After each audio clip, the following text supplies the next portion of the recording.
Hi everyone, it's Tom with the LEC recap of the 4th week of the LEC Summer Split, where I'm gonna go over all the games that were played, summarize them, and share some highlights. Two things before. You may see on my cheek I have a little wound. No, as much as I would like to say wrestle a bear to death, that's not the case.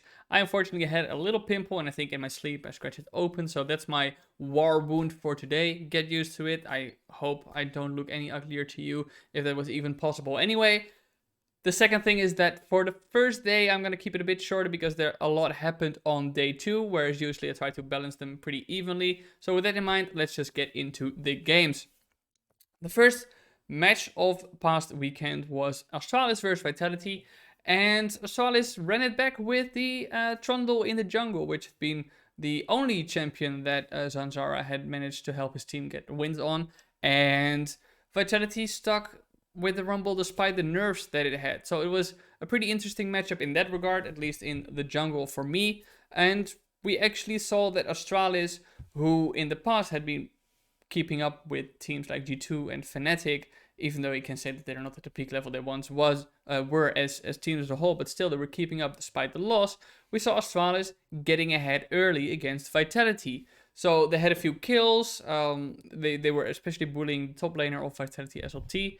But Vitality's strategy was more to funnel everything into leader. So whereas Astralis tried to play around the map, get most of their teammates a lot of gold, Vitality seemed to put everything on leader in the mid lane, and that just didn't work out for them. There was just little, Astralis could really do to throw that game. In my opinion, they were so far ahead. I know that's not the right way to phrase that literally could throw it, but it made sense in my head. Anyway, Vitality, a bit helpless against Astralis, and for Astralis, obviously a pretty good win to have. Then we went to SK versus Rogue, and yeah, this was just a boring game. I could keep this one super short. As expected, Rogue was super dominant. SK Gaming didn't really know what to do. What the interesting thing was, in my opinion, was kind of that Larson picked Orianna. Obviously, Mages did get a buff on left point 13, which the LEC is playing on now, so that's good for him. He could go back to the comfort instead of having to play Jace or Lucian, which he said he was uncomfortable on, or at least just he wasn't comfortable in his mindset. So maybe a pocket pick like Orianna would have been good for him. And it was. Rogue just had a good draft, good execution, and won that game. Misfits versus Mad Lions followed then, and that was actually a pretty exciting match in my opinion.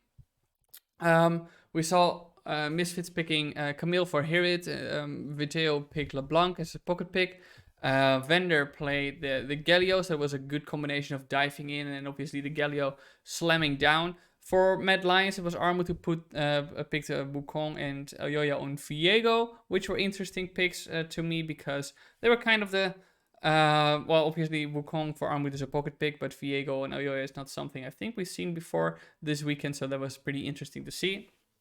It was a very entertaining game early on, with Misfits being ahead early, but in a great bot fight with Aoya resetting on Viego on literally every single champion of Misfits. Mad Lions got back into the game. To illustrate how entertaining it was, at 30 minutes into the game, there had been 11 kills in total, so that is pretty eventful. From there on, Mad Lions just pulled ahead more and more with great team fights. Aoya, Kaiser, and Karsi had a fantastic game. Misfits tried to find their fights, but just didn't find the damage that they were able to do. And Mad Lions, coming off a pretty shaky time, I would say, in the first weeks, pulled off a dominant win in the end against Misfits. Fnatic versus Shogun of Fear as the 4th game of the first day, where it was a very scrappy game. Shogun of Fear got a big kill lead early, but because Adam was really farming in the top lane, Fnatic was only 800 gold behind, which was great to see Fnatic adapt, kind of, in the sense that Shogun of Fear was trying to pull everybody to where the action was happening, and Fnatic said, okay, well, we'll just let Adam farm in the top lane, farm plates and minions, and stay somewhat even. 800 gold obviously isn't too far behind when you approach the middle stages of the game. Fnatic did get back with a few good fights. Shoka was taking Drakes in the meantime, and it felt like they could have done more with the lead. That's something we've seen with Shoka No Fear before, where they have a lead, but don't really know how to seize the moment, how to capitalize on it. And I think that overall, this was reflected as well in the Fnatic series. The advantage for Shogun of Fear here was that they eventually got the Dragon Soul, which just was too good. And yeah, for Shogun of Fear, I would say that Broken Blade, but especially Nuclear Int had a fantastic game. And yeah, in the end, there wasn't much that Fnatic could do against something like the Soul that and the lead that Shogun of Fear had. So Shogun of Fear got their win. Final game of the day was G2 versus XL, and this so far had been a day of upsets. If we look at Astralis versus Vitality, Vitality should have won. Rogue versus K, Rogue did win, obviously. Misfits versus Mad Lions, I think heading into the game it was very reasonable to assume that Misfits would win given their record and also given Mad Lions' record. Fnatic versus Shogun of Fear. Shogun of Fear was definitely underdog there, and G2 versus XL rounded it off with XL simply outplaying G2. They were bullying Caps all the time in the mid lane. Caps was having a terrible time playing in the mid lane. XL got ahead more and more. It was truly fascinating to see. Obviously, this team playing with 2 new players in their first week as their debut in the LEC, with Marcoon in the jungle and Advian as the new support player for the team. And both of these players were playing extremely well. They immediately stepped up. They were aggressive. They were proactive. And they just helped suffocate G2 for XL. It was very promising to see. So now we go to day 2. As I said, this is probably going to be a bit longer because a lot happened, especially towards the end of the day. XL, coming off the back of the win they had the honor of kicking off day 2 as well, this time against Vitality. I would say that heading into the day, even though XL had obviously won their game, I thought, okay, it's a first game, it's new blood, but that is eventually going to wear off someday, maybe, but it was definitely not in game 2. Exciting pick was probably that they picked Draven for Patrick in the bot lane on XL side, which was the only real standout pick for me. But XL found once again a way to get ahead early through Marcoon, who was playing incredibly well in the jungle. XL had a small lead at 10 minutes into the game. It then got a bit quieter for about 10 minutes. I would say that from minute 10 until roughly about minute 20, things slowed down a bit. Teams were both playing just in their lanes, playing it a bit safer. But then the mid game opened up. And you could see that XL started really leveraging the small advantage that they had gained into bigger advantages, which is normally something that Vitality did in the early weeks, where they played aggressively, they got those early leads, and then expanded them only further with more proactive playstyle. But this time it was XL who did that, and Vitality seemed pretty lost what to do with it. They didn't really know how to basically deal with their own medicine, so to speak, which they were definitely given a taste of. And on day 1 for XL, it was Marcoon who stood out, who played very well. And Advian played very well as well. I was just very happy personally to see that on XL side Patrick was stepping up, because I think so far in the split he had been a lot quieter, whereas in previous splits he had been the hard carry. This time he was definitely one of the big winning factors for XL as well. I do want to share a clip. I know I haven't shared many yet. I don't think I've shared any of them of this game to highlight what XL did so well. This is just ideal situations here from XL, and they're playing it really smart. Leader's going to get caught. He's got no Zhonya's now. He goes in, and that is the engage coming through. Christ picks up leader straight away. The problem child is down for XL, and now they're cleaning house. 2 members, 3 members, double kill there for Patrick. The Draven really accelerating, and this surely should be a completely free Barrion as Cario, what do you call it? Cario. And then we went to Shogun of Fear versus Astralis, and I think that this game was, as I predicted, maybe not the prettiest game, but it was definitely an entertaining one. Schalke picked the Cillian support, which was new, obviously, to the LEC. Not something we've seen yet, at least not this year. And even though I didn't really know what they were trying to do with it. It was definitely entertaining to watch. If you've played against Cecilia, you know how incredibly annoying that champion is to play against. Anyway, I think the game was even for quite a while. Astralis did put themselves in a pretty okay position to, with a small lead. But I do think that they really threw the game when they lost a member of their team. Then Shogun of Fear used that moment to walk to Baron, start off Baron. And Astralis with 4 members and no vision in the pit thought, oh, let's walk up there and see if we can contest. Which Shogun of Fear then used to turn around, kill, I think, almost every member that was left standing on the Astralis roster and just gain an even bigger lead. So from there on, it seemed like Shogun of Fear would definitely close out the game. It did go on for longer than it seemed to need, where Shogun of Fear again seemed to be a bit indecisive with what they wanted to do with their lead and how they should approach the game from there on. And this really bit them in the proverbial ass, because Astralis used this extra time they were given to catch up slowly but surely, find their own ways of completing items, find their own ways to get jungle camps, set up ways to earn more gold. And then in the bot river, where Shogun of Fear tried to chase down Astralis, Astralis turned it around, killed Shogun of Fear, and closed out the game. So it was a big throw, in my opinion, from Shogun of Fear, who absolutely should have won that game. But obviously, props to Astralis, I guess, for staying in that game for as long as they did, and when they were presented a window of victory, absolutely diving straight into it. Now we get to the most entertaining part, in my opinion, of the entire weekend, the final 3 games. We kick off with Fnatic versus K. Maybe not entertaining in the sense that it was very close or something like this, but there was a standout player for this series, absolutely, was Hylissang, because he locked in the Pyke. And if you've followed the LEC for a while, you will know that Pyke is one of his champions. It's absolutely a champion he is respected for. Everybody gets excited when he locks it in, and he showed us again why. I can make it long, I can make it short, but just Fnatic was just everywhere, whereas K was not. And to just share the greatest highlight that of this game, and up until this point in the entire LEC weekend, I would say. Later games have more exciting moments, in my opinion, especially given the context, but no teasers there.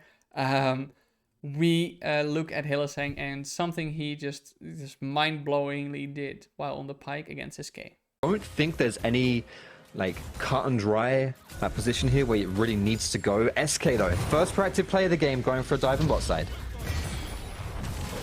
They're going for it in. They find the engage on to Upset, who flushes away immediately. This is a big commit from SK as Janax comes in. They're going for a tier 2 tower dive, but it will be the kill. Almost death from below onto Lilith, but he will escape with a sliver of HP, as does Treats, and now Hylissang backs towards his own tower. SK get away with it, but they are losing some pressure on the map right now.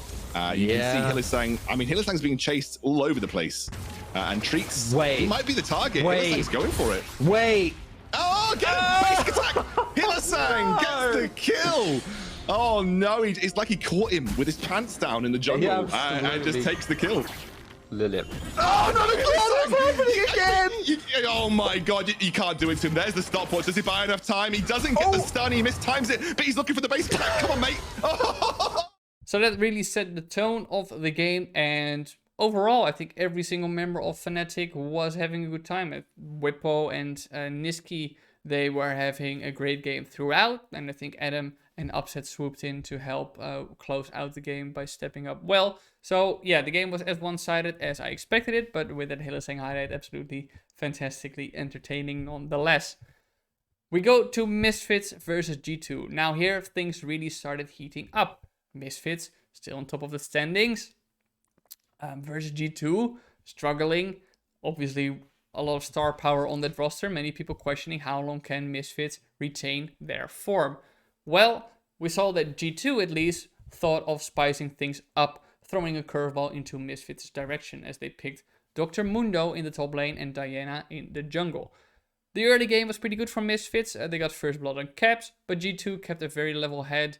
And they kept up pace decently well, I would say. They got the first Drake, and slowly but surely G2 started ramping up their pressure. It almost felt like we were watching the classic G2 who we've seen for many years, where they slowly but surely take control of the game, very comfortable. They just individually outplay their opponents and do so very well. And G2 was ahead for a large part of the game. They were actually, I think, if not 8k up against Misfits towards the later stages, which is obviously a massive lead. They had all the pressure that they needed. All their champions were doing very well. Especially Wunder on the Dr. Mundo was simply unkillable, seemingly. So super tanky. So it seemed like G2 was rolling towards an easy victory. But then G2 tried to push in all the turrets for Misfits with only a few seconds until the Elder Drake would spawn.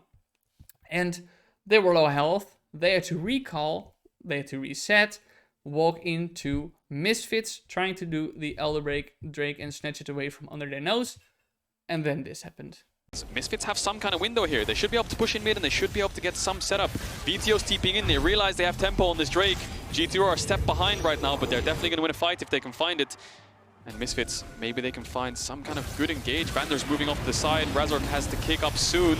This positioning from Vander could be massive. G2, both of their carries are right next to each other. If Misfits burn it without giving up any major cooldowns, maybe they can turn and burn. Maybe they can win the fight. Misfits have the Elder. Is that going to be enough? Vander off on the flank. The rest of Misfits can now fully commit. The Colin comes out. Vander might just get immediately taken down. Mickey's still in the midst of the entire team. Yanko's off to the side. Eyes on Yankos, but the knockback is there. Yanko's getting burned down by the Elder Dragon buff. Misfits, they're making it work. Caps on the run. Coming in the back line. Elder Dragon doing work. Burned down one by one. Misfits were 10k down, but the Elder Dragon wins them the fight. So G2 absolutely threw that game. They had it in the bag, didn't necessarily have to force Elder Drake to get it, but Misfits closed out the game off the back of that. It was absolutely incredible how that game flipped on its head. I was literally watching the broadcast with my mouth open at this point. I was just flabbergasted that this happened. But good on Misfits for not giving up and obviously also recognizing when they had their chance to end the game and relentlessly putting G2 down. The final game of the week, Mad Lions versus Rogue. The match of the week absolutely lived up to its title. The attention it was given, the hype it was supposed to generate, because this was one of the best games I've watched the entire year. I am going to recap it as much as possible in as little time as possible, but it's going to maybe take a bit longer than the other games because this game was just incredibly exciting. If you want to watch any of the games that were played this weekend, watch this one. There's high level gameplay all around, there's excitement, there's heartbreak, it's just entertainment galore. Anyway, Mad Lions decided to put Armwood on Camille, on a very carry champion in the top lane. But Rogue had a pretty strong draft with Nocturne top and Kalista and Galio in the bot lane. So the Nocturne-Galio combination is obviously that Nocturne dives in, Galio jumps on him. With Kalista, you can call back Galio with your ultimate, throw him in there, and then he taunts the entire enemy team. So I think Rogue had a pretty good draft combination there. And it was early on Rogue who pulled ahead with a great jungling for Inspired, and Rogue was making Elyoya's life very difficult. You could definitely see he was struggling, that Rogue was on the same wavelength in the sense that, okay, as long as we shut down Elyoya, who is a big factor for Mad Lions is not able to do much. But Mad Lions early on struck back really hard, and I'm going to show you the first of 3 highlights. Does end up losing his red buff, but now he's on the top side to contest Herald. Kaiser going to be in trouble. Aftershock up and available, though. It's going to be hard to burn him down. Ignite now taking, that's going to be the double top. They've knocked Trippy back into the tower. A flash in. Carzzy, that was clean. He stops the Justice Punch. There's no way out. Now it's Hansamu who's in trouble. Oh, the Shockwave comes in, but that's just isn't not going to be enough. Perfect execution back into the Shroud. Humanoid too damn clean. He makes it work. Kaiser there with the follow-up, and Carzzy is unleashed. Mad Lions just outplay Rogue in the 3v3. Rogue are the ones to pull the trigger first. Kaiser plays it flawlessly at the start to stop the fight, to win the 2v2, and then Humanoid comes in and cleans up. 3 kills to the favorite Mad Lions, and now Rogue trying to get a Herald on the cross map, but Odoamne might be in trouble. Matt doubling down. Odoamne's got 1 spell shield, and he's going to try to use it on the Hextech Ultimatum. Ulti to try to block vision, but Lee Sin, he's already blind, baby! He makes it work! The kick comes out, and now Yoya grabs the kill. But as Rogue does, Rogue started playing around the map to catch up with Mad Lions, which they did, because at 15 minutes, Rogue was 2k gold ahead. They had the 2 Drakes, so, you know, the game kept rolling forward, and Rogue kept slowly but surely putting themselves in a more advantageous position. They demolished Mad Lions in the team fight and got the Ocean Soul on off the back of that, which should have been the end of the game.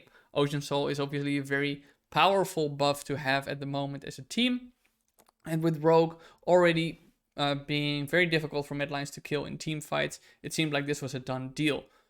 However, Mad Lions did not give up, and in similar fashion to G2, who did not really know what to do with Elder Drake, Rogue was also facing tough times at this old but powerful dragon. Needs to be extremely careful. If he gets spotted out, ooh, the support jungle basing very close. I mean, has he got ward on Larson? Shuriken flip hits Larson. If he times this perfectly with the jungle Just hit support base, he has both carries. He's going to go in, he's going in under Larson. The shockwave, it's too little. Odoamne, he can't see anything. Odoamne can get nothing done. Kali goes to the shroud perfectly at the right time. Arma now leaping forward. Rogue flashbacks to game 5. They lose the exchange. It's 50 seconds left on the Elder, however. Mad need to get more if they want the big objective. They're going for Inspired, but he's unstoppable. Arma now on top of him. Rogue now looking to turn it. Hansama going over the wall. Hansama laying down the spear. Will it be enough? Inspired, still standing. Carzy still standing in the back line. 80 carries, doing as much damage as they can to keep this fight going. It's the shutdown. Rogue running for their lives. Mad Lions find the fight. Mad Lions looking for Odoamne. He's alive for now. He goes golden, but it should be an easy pickup. Odoamne walking away. He's got no flash. Carzy over the wall. Carzy. So with that, Mad Lions was absolutely fully back in the game. They actually had an even position in this game that went on for so long. A very evenly matched game went on with both teams kind of in a stalemate, I think, because it was, yeah, I don't know, it was still entertaining, don't get me wrong, but it was this point where you're just at the edge of your seat and like, okay, can something please happen with both of these teams walking on a tightrope with the smallest mistake getting punished by the enemy. It's obviously understandable that that's the approach, but as a viewer, it was almost unbearable for me to be like, oh man, how is this gonna end? Anyway, while Rogue did give Mad Lions that Elder, they got Baron on in return. And a few minutes later, another Elder Drake spawned. And this time, it was Trimby who stepped up. Yoya's fishing for it. They have flashes. Humanoid's waiting in base patiently. He wants to use the home guards when he TP's in. Rogue, they're starting it up. They have the Callista, they have the Renant. They're going to have a lot of stacks on this Elder Dragon, so Mad Lions need to go soon because they can secure it. TP now coming in. Trimby waiting in the darkness. Is going to find the taunt on multiple members. He's in the midst of everyone. Inspired immediately follows up. Arma's coming in, but Rogue for now are ahead in the fight. They've locked Hansama up in the pit. Hansama brings back Trimby. Hansama still going forward, trying to get more damage down. Mad Lions are getting absolutely wiped, but it's Humanoid on the backside. He can't get anything done. Humanoid in the shroud, but he's in the midst of 5 members of Rogue. Rogue find the fight. And that's the final clip I'm going to show of this weekend, because off the back of this, Rogue was actually able to finally close out the game where they were in such an advantageous position before. Mad Lions stepped up greatly and swung back. It was, as I said at the start of this game, probably the best game I have seen this year. So, or at least one of the best games. There are probably a few games I'm missing out on now, because I still have this adrenaline of that game rushing. But it was absolutely a fantastic game to watch. You should absolutely watch it in full, even though I've shared the most interesting moments, in my opinion. And with that, let's take a look at the standings in the LEC at the moment. Misfits is now joined by Rogue in the top position at a 7-2 score for each team. Fnatic is now in 3rd place, solely with 6 wins and 3 losses. Mad Lions follows in 4th place with 5 wins and 4 losses. Astralis is shared 5th with Excel and Vitality and G2, who each have 4 wins and 5 losses. Schalke 04 is in 9th place with 3 wins and 6 losses, and SK Gaming retains last in the league with 1 win and 8 losses overall. And now some thoughts on the team in general. I don't really want to waste too much time talking down on SK Gaming. They're still playing badly. They are kind of doomed to last place at this point if something doesn't really happen soon. So yeah, it is what it is for them. Schalke 04, as I've said in my recap, I think they really have the problem of not knowing what to do with any lead they get. So if they get ahead, you can see that they for some reason slow the game down. They start to question almost how they should capitalize on the moment and use it to further increase their lead, or use it to get those extra percentages in the game to get them ahead. And I'm not sure what should be done about that at the moment. I think it's really hard to start making your team decisive if all the players are suffering from the same thing. Kirei had once again a pretty rough weekend. So I think there's a real discussion you have now at which point you put in somebody like Gilius, who Schalke still has on the bench, who is very decisive from what we've seen, and maybe sometimes he's going to make the wrong call and be decisive in that. But at this point, I don't think things could go much worse in terms of the indecisiveness of the team. So I think that's a real consideration Schalke 04 should have at this point. Yeah, then we come obviously to Excel. A great weekend for them. 2-0 is fantastic. I think Markoen and Advien, the 2 new players, really stepped up. It's obviously a question if they actually can remain that shape, but they were proactive. They were aggressive. They were in the face of the enemy, and it seemed like everybody on Excel was playing along with that. So I think this is definitely a great upgrade for the team.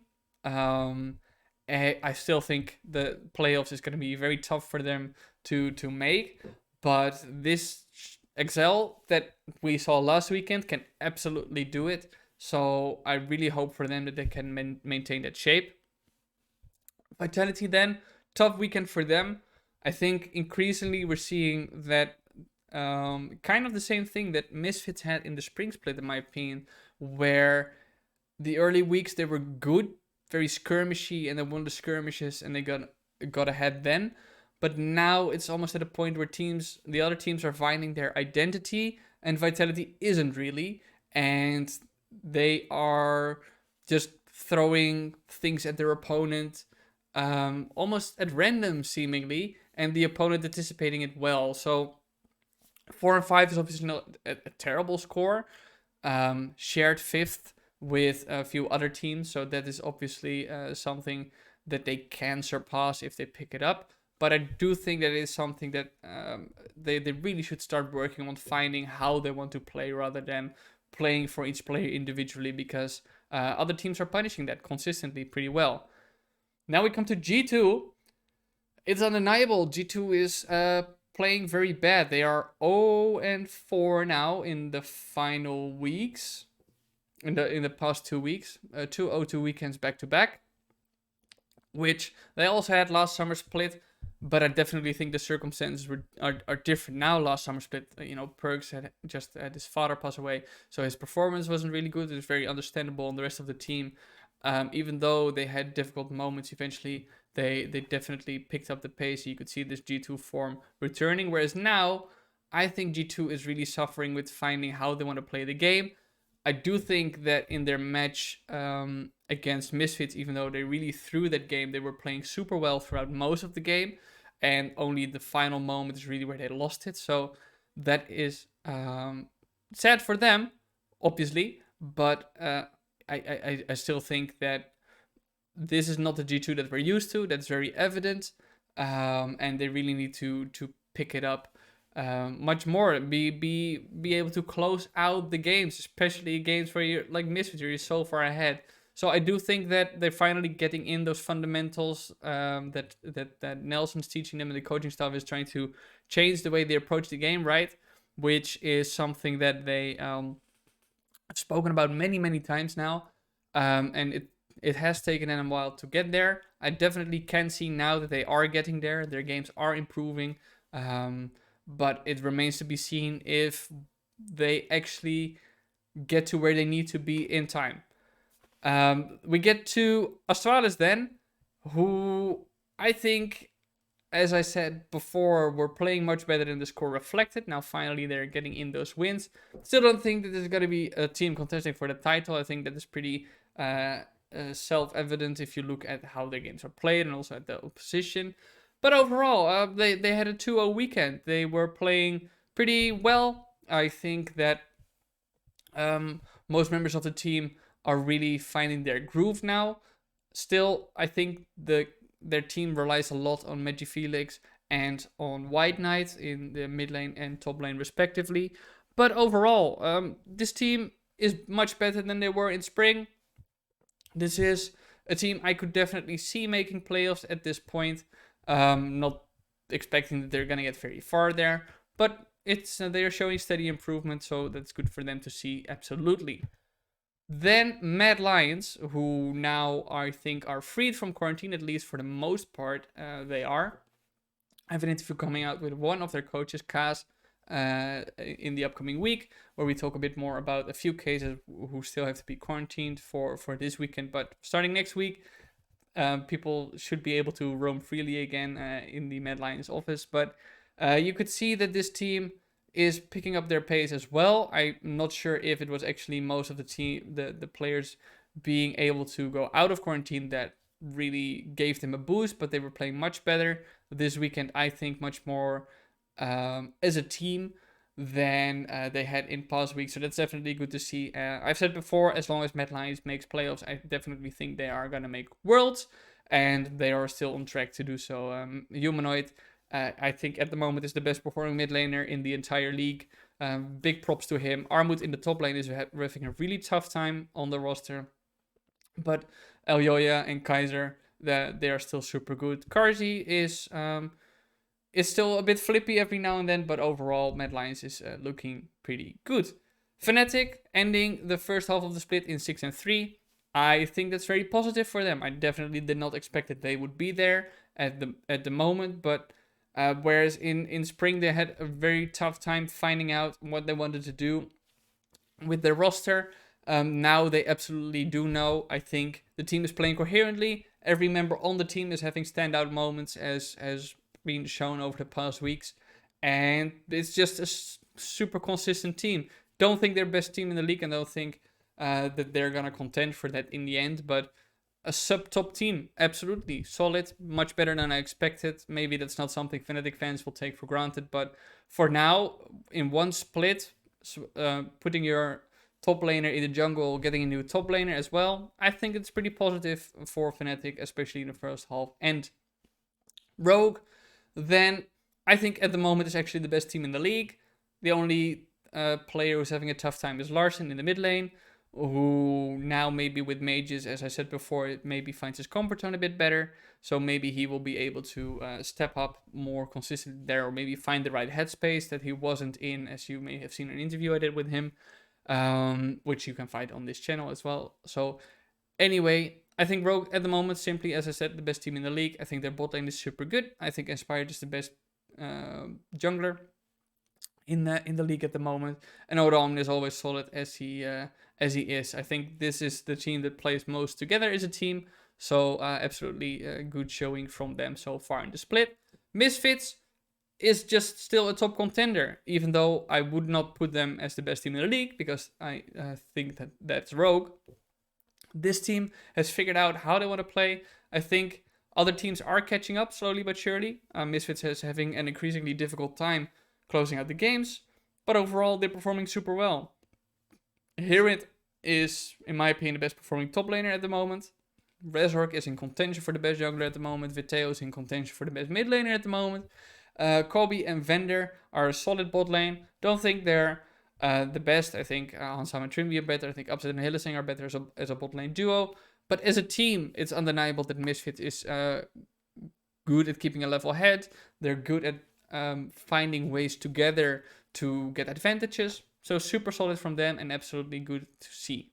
And then we go to the LEC SuperFantasy standings. At the moment in my lobby, EU stay on my mind. If you want to join, click on the link below. You're going to be behind quite a bit in points, but you know, you can still proclaim yourself winner of any given day. So maybe if you like that, you can still join. In first place, we have Vladimir with 2,402 points. Local X follows with 2,229 points. Stepan is trailing closely behind him with 2,214 points. In fourth place is Vitacast with 2,085 points.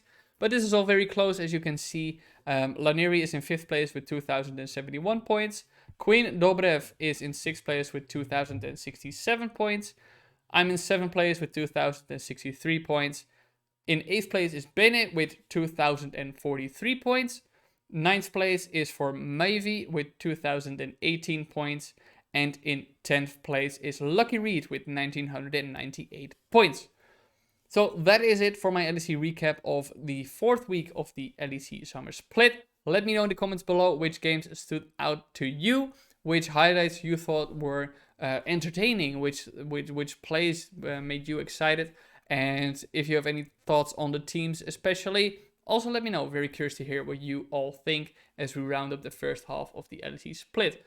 If you like this video, make sure to like and subscribe as well. You can also subscribe if you like interviews content, because I have more LEC interviews coming out on this channel as well. I also have another extra video coming out. I think I'm gonna publish it on Wednesday, where I recap the first half of the LEC Split and discuss each team's performances with a special guest. So if that's content you like, again, subscribe and stay tuned for more content.